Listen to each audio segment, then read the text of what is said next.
back-end yang bertugas membuat konstruksi service atau layanan dari suatu website. Kontraktor akan membangun setiap ruangan sesuai dengan bentuk fungsi yang diinginkan oleh pemilik rumah. Gampangnya, back-end itu halaman admin untuk menginput data, sedangkan front-end itu halaman pengguna untuk menampilkan data. Itu lebih mudah. Kemudian, nanti baca sendiri ya. Kemudian untuk membuka file HTML dan CSS dan JavaScript harus menggunakan browser yang mereknya ini Chrome, Firefox, Opera, Internet Explorer itu. Untuk membuat codingnya pakai editor namanya Notepad, Sublime, Atom, Bracket, Visual Studio Code dan lain-lain. Itu contoh code editor. Kenapa nggak pakai Notepad? Ya, Notepad bisa aja dipakai asalkan Anda bisa gitu. Dan tidak ada programmer manapun yang pakai Notepad untuk membuat kode. Kenapa? Karena bisa muntah. Karena Notepad itu kan polos aja kan. Sedangkan kalau kita pakai code editor itu ada warna-warna seperti ini yang membedakan antara string, yang membedakan antara seperti ini. Itu ada warna-warnanya terpisah sehingga kita mudah. Bayangkan kalau kita kopas ya ini ya saya copas ke Notepad ya. Bahkan kita nggak usah pakai code editor lah. Pokoknya kita pakai yang alami aja. Notepad. Tuh. Bayangkan ya. Coba kita lihat bersama-sama gimana kalau saya paste di Notepad. Tuh, bisa Anda lihat nggak betapa rumitnya coding kita kalau semuanya polos seperti ini. Bayangkan. Nah, apa enggak mati ya? Kita ngeliat ini aja udah stres ini. Ini apa nih sama semua tuh. Makanya kita nggak boleh pakai Notepad, pakainya code editor, jadi lebih mudah. Seperti ini ya. Sangat-sangat jauh berbeda. Kemudian ada nomor-nomornya, baris keberapa itu. Jadi kalau error nanti ada error ke baris 20, kita tahu baris 20 itu ini. Kalau pakai Notepad, baris 20 itu yang mana? Nah, udah pakai ilmu dukun ini, menebak baris 20. Oke, lanjut lagi. Kemudian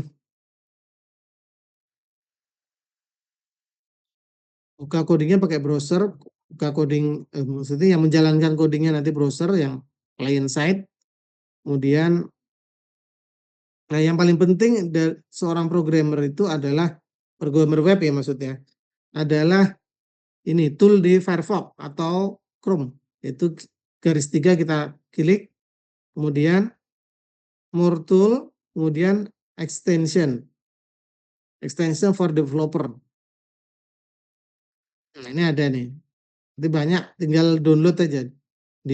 Tambahkan itu ya. Jadi kalau Anda developer, Anda harus install beberapa kemudahan-kemudahan. Kemudian yang paling penting lagi adalah fitur di klik kanan, kemudian inspect. Nah, ini fitur utama programmer web, ya, inspect. Tujuannya apa? Supaya mengetahui kode di balik suatu tampilan. Ya, misalnya ini ada tombol add to Firefox ya, kita mau tahu codingnya itu gimana sih gitu. Kita tinggal buka, klik kanan, inspect, kemudian dinyalakan ini ya, pojok kiri panahnya, trackingnya diklik, kemudian diklik yang mana yang mau kita cari nih. Misalnya tombol, nah tinggal kita klik tombol, maka codingnya akan menampilkan, oh untuk membuat tombol itu codingnya ini tuh, kelas, spasi kelas, button. Nah, misalnya kita mau yang lain, untuk membuat ini tuh gimana sih, ikon ini, oh ini ikon nih, ikon tuh ternyata manggil file ikon loh, ini, itu manggil file gambar tuh di sini, img, pakai img itu. Lain lagi, misalnya kita mau membuat tulisan biru gimana ya, ternyata pakai ini ahref. Ahrefnya itu nanti ada stylenya tuh, ada stylenya biru gitu. Misalnya kita membuat warna putih background itu gimana ya? Nah, ternyata di sini gitu misalnya codingnya. Kita klik aktifkan trackernya, kemudian kita klik halaman yang mau dituju, kemudian nanti akan muncul tuh stylenya tuh. Ini CSS-nya akan muncul. Oh ternyata untuk membuat warna putih itu pakai kode ini loh, background. Dia pakai kelas. Jadi putih ini namanya div ya.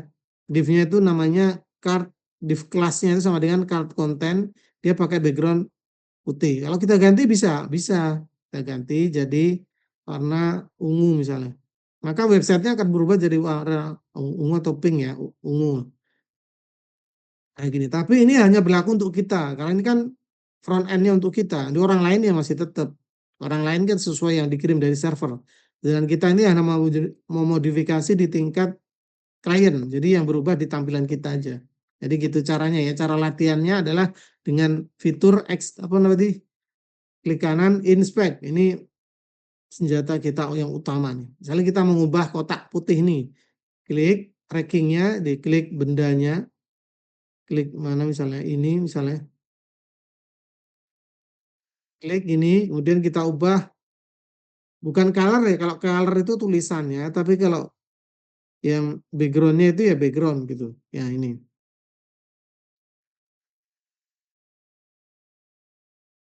Nah gini ya, mengubahnya. Jadi berubah jadi hijau, hanya untuk kita. Jadi kita bisa menghack, tapi itu bukan hack sih ini. Ini tool untuk memudahkan programmer. Kemudian HTML basic ya. HTML itu nanti terbagi jadi beberapa header yang footer. Ini istilah-istilah aja, nggak dikasih nama pun nggak masalah. Bisa kalian baca sendiri yang teori-teorinya. Langsung saya skip aja ya. Skip langsung langsung yang kedua. Kemudian yang kedua adalah pengenalan HTML dan CSS.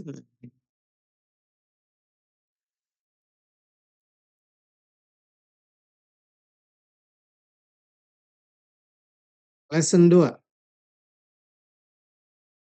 Pengenalan struktur HTML. Nah, ini yang wajib di HTML adalah ini syarat minimal untuk membuat website itu ini. Jadi nggak perlu coding yang panjang itu, cukup kita buat seperti ini sudah jadi websitenya. Yang pertama yang baris satu adalah doctype HTML. Kenapa pakai ini? Supaya browser mengenali bahwa coding kita itu pakai bahasa HTML, bukan bahasa kalbu ya, bahasa HTML. Baris dua itu wajib juga harus ada HTML pembuka. Kemudian baris 9 itu HTML penutup. Jadi kalau HTML itu ciri khasnya ada pembuka dan penutup ya. Jadi codingnya di antara itu. Kemudian di antara HTML pembuka dan penutup itu ada head. Ada head itu kepala, head pembuka, head penutup, kemudian body kepala, body penutup.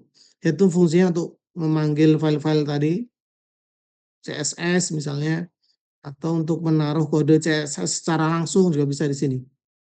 Memberikan judul, kalau body itu isinya website. Jadi semua isi website itu nanti ditaruh di dalam body. Gitu ya. Kemudian, mana lagi nih? Nah ini contohnya, head itu fungsinya untuk apa? Untuk membuat judul. Jadi HTML pembuka, HTML penutup, head pembuka, head penutup. Di dalamnya ada title pembuka, title penutup. Isinya belajar membuat title. Nanti akan muncul mana? Nah, muncul di sini. Belajar membuat title. Jadi ini wajib dikasih ya. Wajib ditulis ini. Title belajar membuat website. Akan muncul di bar atas dari browser. Bawah lagi HTML heading. HTML heading itu tulisan besar ya. H1 sampai H6. H1 paling besar, H6 paling kecil. Kecilnya seperti ini, jadi 1, jadi 2, dan seterusnya jadi 6. Ini yang bawaan ya, Anda bisa custom sendiri sih. Jadi lebih cepat, Anda mau nulis ukurannya segitu, pakai heading 1 gitu. Supaya lebih cepat. Jadi kalau Anda mau custom sendiri bisa, cuman repot. HTML image, bagaimana sih cara menambahkan gambar di website dengan tag IMG, image. IMG pembuka, tapi nggak ada penutupnya ini ya. IMG itu nggak ada penutupnya, langsung IMG aja. Nanti caranya seperti ini. Cara memanggil gambar. IMG SRC itu source sumbernya. Jadi kita pakai tag IMG spasi SRC sumbernya itu file yang dipanggil itu mana letaknya. Nah ini directory image. Mesti directory yang sama dengan file ini ya. File ini kan terletak di directory image. Makanya dia ngambil gambarnya itu di directory image, kemudian slash doraemon.jpg. Artinya filenya itu yang kita panggil adalah doraemon.jpg yang terletak di directory image. Alternatifnya adalah gambar doraemon.jpg itu adalah teks yang keluar. Kalau kita taruh mouse-nya di gambar itu akan keluar kata-kata ini. Width-nya kita tentukan, lebarnya, tingginya kita tentukan. Itu cara manggil gambar. Hasilnya adalah seperti ini. Gitu. Tinggal pakai 3 IMG, masing-masing filenya kita siapkan, kita panggil dengan cara seperti ini, jadilah ini. Kemudian 2 paragraf. Bagaimana menulis paragraf dengan cara P pembuka dan P penutup. Tentu di dalam body ya, semua coding di dalam body. Hasilnya adalah ini paragraf 1, ini paragraf 2. Dipisah dengan enter gitu. Jadi nggak perlu kita enter, karena enter kita, kalau kita enter di coding itu hasilnya bukan enter di website ya, beda ya. Jadi setiap tampilan itu ada kodenya. Jadi kalau mau kita membuat enter itu ya ada kodenya, kode enter gitu. Supaya terpisah seperti ini cukup pakai P paragraf paragraf. Jadi terpisah 2 paragraf.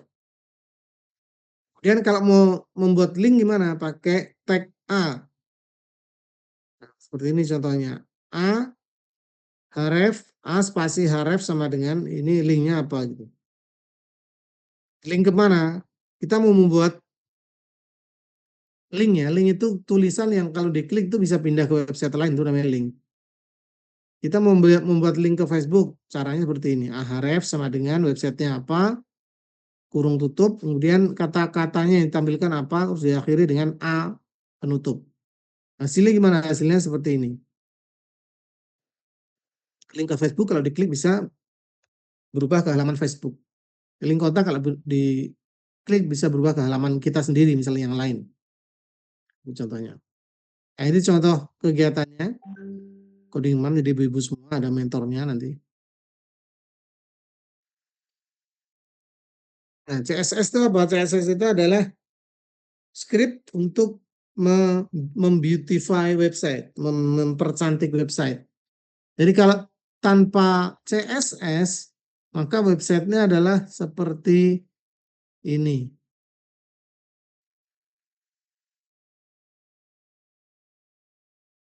Nah, seperti ini coba. Anda bayangkan, Anda bikin website seperti ini, gimana perasaanmu? Ya, nggak pakai CSS. Ini murni HTML itu kayak gini jadinya. Nggak ada warna, nggak ada besar kecil, nggak ada style. Jadi sangat polos dan sangat melelahkan ya, membacanya melelahkan. Makanya kita perlu CSS tuh. Kalau CSS tuh ya udah jadi gini, bagus sekali. Ya seperti ini ada warna, ada gaya.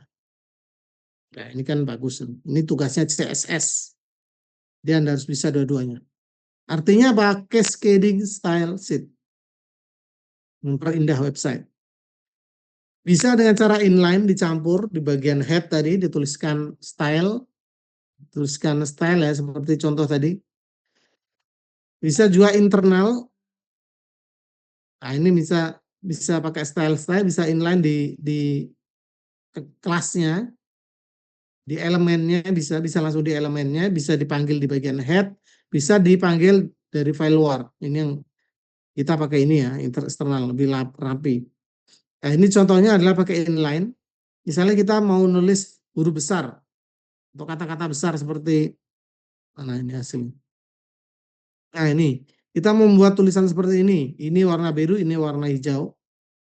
Bisa pakai 3 cara inline. Terus apa lagi tadi?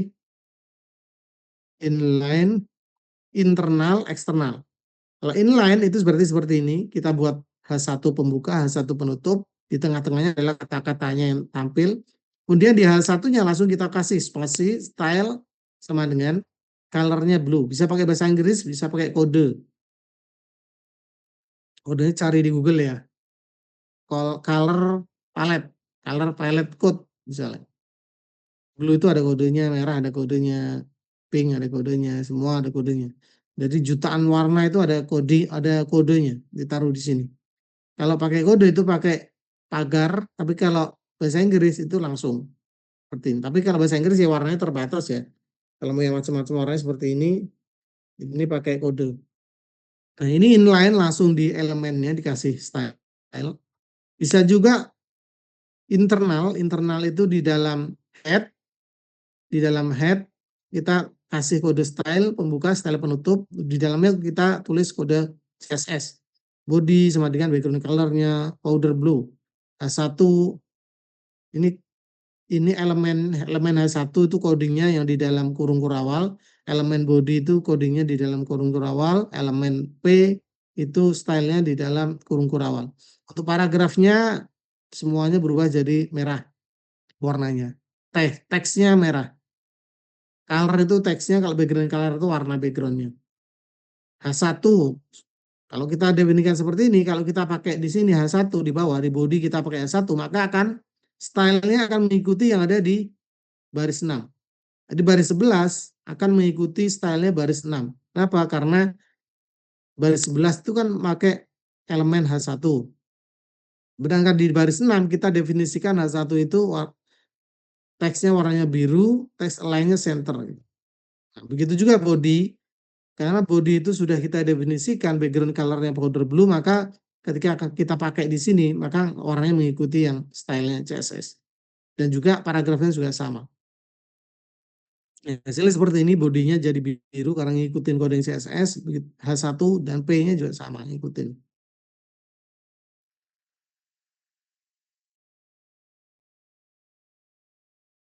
Oke, lesson 3. Silakan yang mau ditanyakan.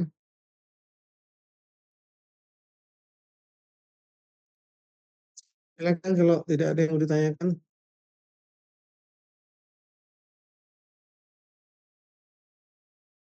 Minum dulu. Aduh,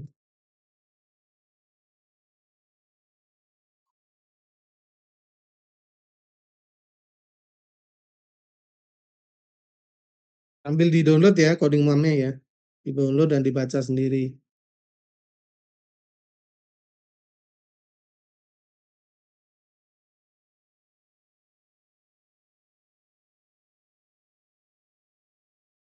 Oke, terus lanjut. Lesson 3. Lesson itu pelajaran ketiga. Pembahasan lebih rinci HTML. Apa saja yang dibutuhkan untuk membangun sebuah halaman web?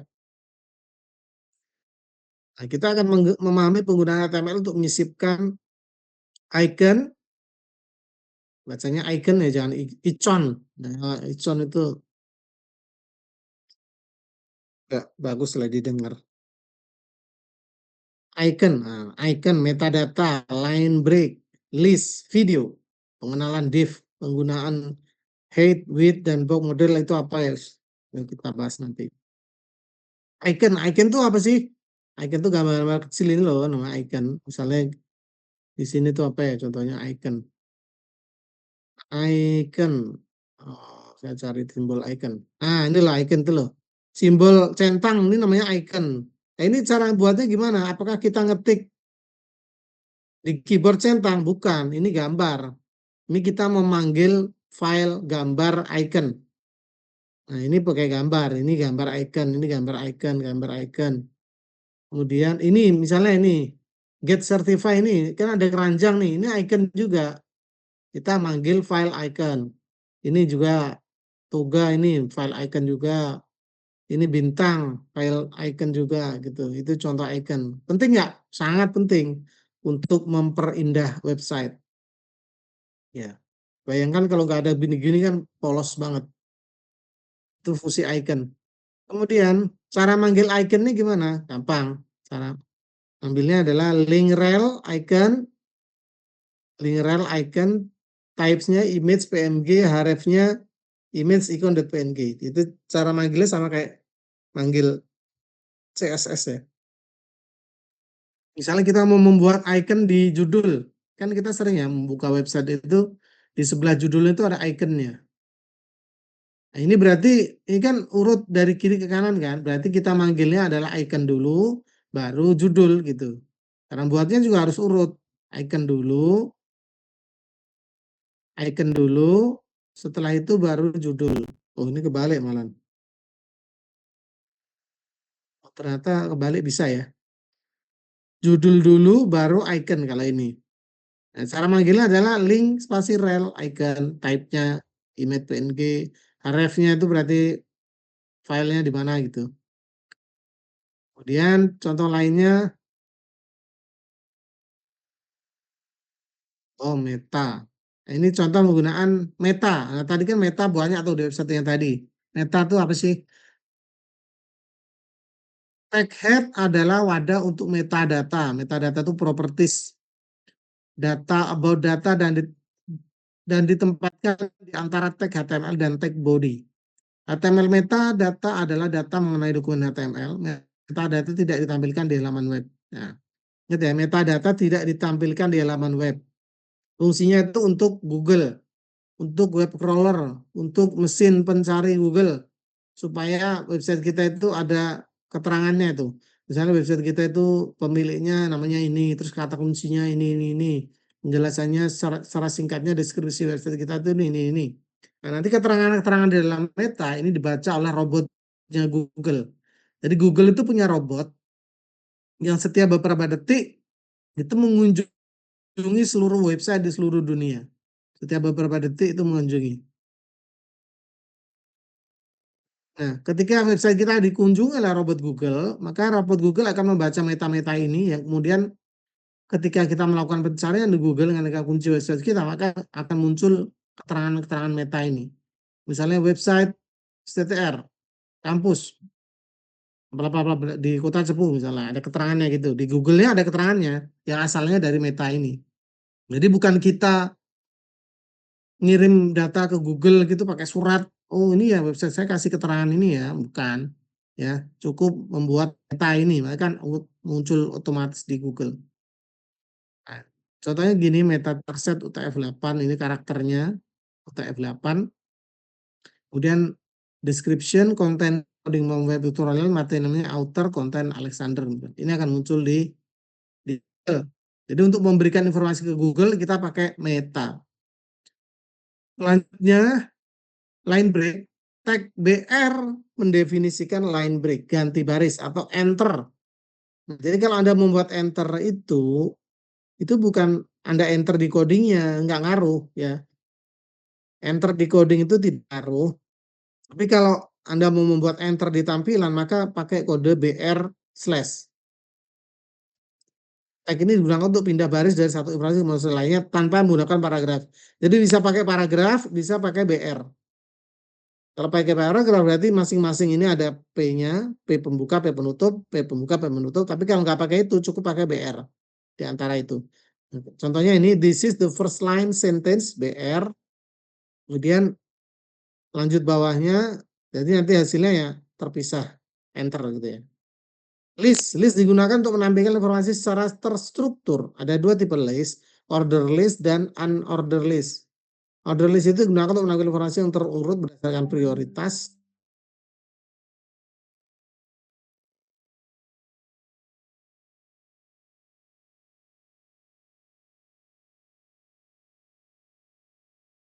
Gunakan tag OL untuk membungkus tag lili tulis.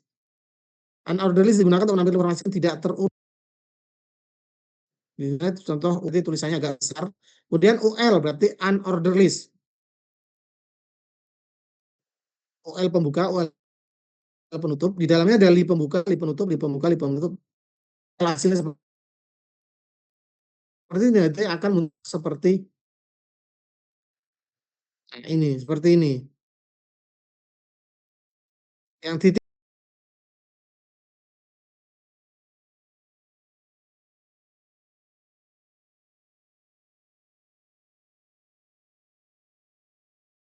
penutup di dalamnya ada li ini. Li itu list. Jadinya nanti akan titik ini. Tapi kalau pakai OL jadinya adalah nomor. Listnya itu berupa nomor kayak gini. Itu bedanya ya.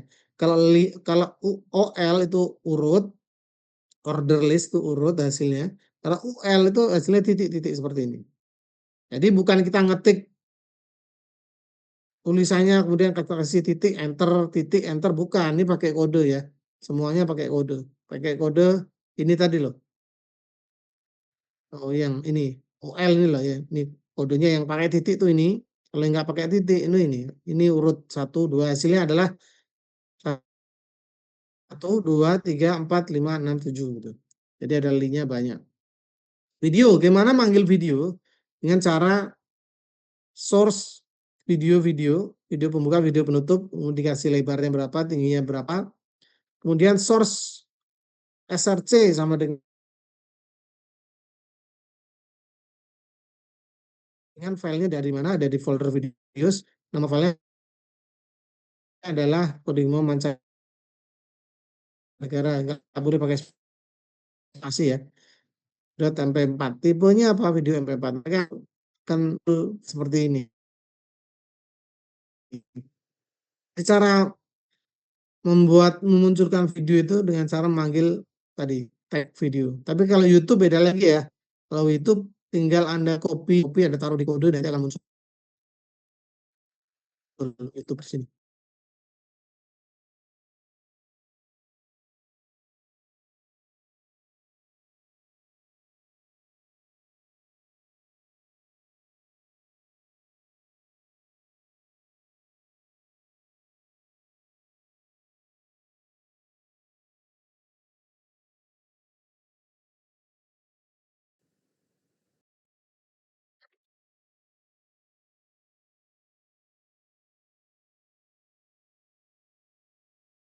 Contoh divnya seperti ini ya.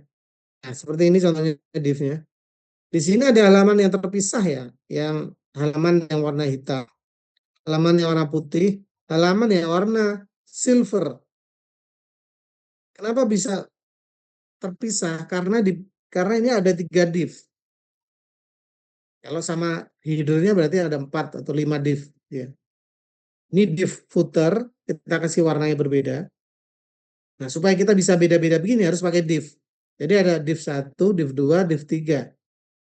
Div 3 itu div footer, kita kasih nama misalnya div ID sama dengan footer, kita kasih background color. Nah, nanti di bagian style kita kasih kode itu. Untuk footer, warnanya apa backgroundnya. Ini pakai div. Misalnya kita kasih nama div, div content misalnya. Nanti di CSS-nya kita kasih kode tuh. Konten itu warnanya backgroundnya apa. Kemudian yang menu ini section warnanya apa. Kita bisa pisahkan dengan div. Dan begitu juga ini. Ada warna hitam ini ya div. Gitu. Ini div. Nah ini enggak. Ini tombol. Ini button. Kemudian, nah ini kotak ini juga div. Ini gambar. Nah ini berarti ini div juga. Ini yang silver ini div. Di dalamnya bukan. Nah ini yang hijau ini div ya. Kotak hijau besar ini div. Kotak ungu ini juga div. Di dalamnya ada tombol.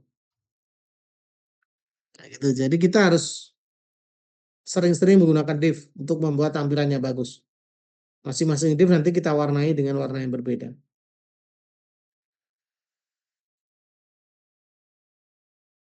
Kemudian sampai sini dulu ya. Yang ngomongnya udah capek ini. Nah, nanti kalian buka project, ada project 1, project 2. Nah, ini UTS-nya nanti kita pakai ini. Anda buka ini project berapa ya? Ada download ya tadi di website saya ya. Di bagian project 4 kita buka indeks. Oh, bukan ya. Oh, kita mentok ini karena deklaratif itu mentoknya sampai project 3. Nah, sini seperti ini.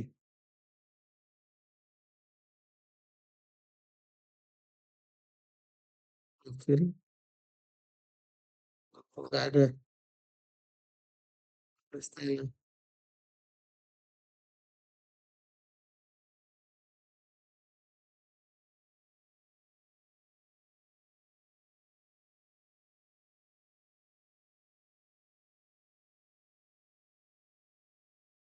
Projectnya saya perbaiki dulu ya, tampilannya kurang bagus.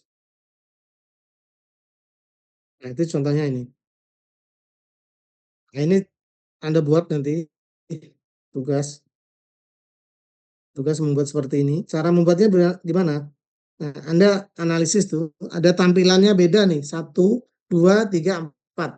Ada 4 bagian yang tampilannya beda, berarti ada 4 div. Div, saya kasih nama div header, div section, div content, div footer. Masing-masing div dikasih nama yang berbeda, dan fontnya juga beda warnanya, dan seterusnya bisa dibedain, karena sudah pakai div. Nah, codingnya gimana? Klik kanan, view page source. Nah, di sini saya bikin, Anda lihat kan, saya pakai CSS terpisah, saya panggil di bagian head. Kemudian ada 4 header nih, satu div header yang warna hitam, ini. Kemudian div nav, navigation maksudnya, yang sebelah kiri, div nav. Kemudian ada div section itu ini nama ya, bebas dikasih nama. Div section saya kasih nama ini. Kemudian ada div footer di bagian bawah ini. Jadi harus urut ya, urut dari atas ke bawah dan kiri ke kanan. Jadi kalau seperti ini berarti harus header dulu, setelah itu section dulu, setelah itu nav dulu, setelah itu section, setelah itu footer. Urutan penting. Kalau dibalik nanti bisa jadi footernya paling atas. Nah, kalau ini harus berarti nav dulu karena ini dari kiri programnya. Nah, dia berupa ID atau kelas, boleh dua-duanya sama aja. Boleh pakai ID, div-nya pakai ID. Kenapa pakai ID? Supaya kita bisa codingkan masing-masing. Kita kasih nama gitu. Kita kasih nama dengan nama yang bebas. Saya pakai masanya seperti ini. Kemudian di dalam tiap-tiap section, tiap-tiap tab div itu kan ada tulisannya masing-masing ya. Ada judulnya H1 London, ada BR itu tadi apa? BR itu tadi enter. Kemudian ada satu City Gallery, itu berarti adalah ini. Dimana coba huruf besar? Nah, satu di dalam div ID header. Kemudian di dalam section di ini di London ini ada satunya London. Kemudian ada paragraf, ada paragraf. Kemudian di footer ada tulisan copyright. c.worlds.com. Nah, kemudian gimana cara supaya masing-masing ini warnanya beda? Warnanya ini beda. Berarti di CSS, style CSS. Nah, masing-masing div itu kita kasih gaya sendiri-sendiri tuh. Ya, masing-masing div kita kasih style sendiri-sendiri. Di bagian header, karena kita pakai div itu pakai seperti ini, pakai pagar. Karena kita tadi pakai ID ya, div ID. Kalau kita pakai div ID di sininya pakai pagar. Tapi kalau div class ini pakai titik. Bedanya itu ya. Kalau pakai div class sama dengan header, berarti di sini pakai titik header. Tapi kalau div ID sama dengan header, di sini pakai pagar. Kalau salah ya nggak panggil ya. Nah, ini di elemen header kita kasih gayanya seperti ini. Misalnya background color black, colornya itu tulisannya white, text align-nya itu center, padding itu batas atas, batas kanan, batas bawah, batas kiri itu 5 page. Tapi kalau mau kanan aja batasnya berarti padding right, atau padding atas, padding top, padding bottom gitu. Kemudian bagian nav, yang di elemen nav kita kasih gaya sendiri. Misalnya line height-nya 30 pixel. Nah, itu kan navigasi tuh. Tinggi menunya itu berapa? 30 pixel. Terus kemudian warna background-nya ini kode bisa kita cek di internet nanti, kode hexa color palette. Cari di Google. Head-nya tingginya sekian, width-nya sekian. Left, padding-nya 5 page. Kemudian di bagian section itu yang tulisan ini ya, yang London ini section, kita kasih gaya sendiri. Misalnya width-nya kita kasih lebar, float-nya itu mengambang ke kiri, misalnya nempel ke kiri. Kemudian padding-nya batasnya 10 pixel. Kemudian bagian footer, elemen footer itu kasih gaya sendiri itu. Apa tadi? Tulisannya putih, background-nya hitam. Oke, tulisannya putih, background-nya hitam.